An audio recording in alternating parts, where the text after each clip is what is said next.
kailangan natin ng katotohanan upang manatiling buhay ang pag-asa. Nakikilala natin ang isang tao hindi lamang sa kanyang salita, subalit higit sa kanyang pag-uugali at ginagawa. Sa Ebanghelyo, Luke chapter 6 verse 39 to 45, sinabi ni Jesus, nakikilala ang bawat puno sa pamamagitan ng kanyang bunga. Sa makatuwid, nahuhuli mo ang pagsisinungaling ng isang tao kapag hindi tugma ang salita sa gawa.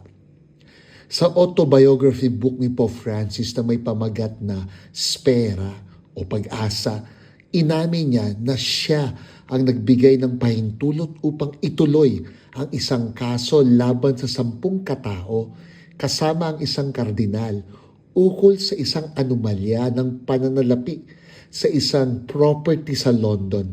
Ayon sa kanya, nakasisiguro ako na magkakaroon ng mga problema. Pero alam ko na ang katotohanan ay hindi dapat itinatago at ang panatilihing malabo ang pinakamaling desisyon.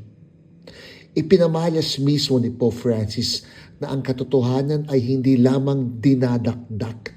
Ito ay dinidesisyonan at ginagampanan.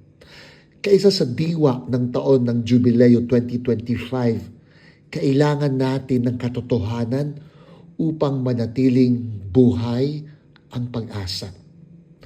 Patuloy po nating ipagdasal si Pope Francis, samantala pakishare and follow ang ating conversations with Father Jerome.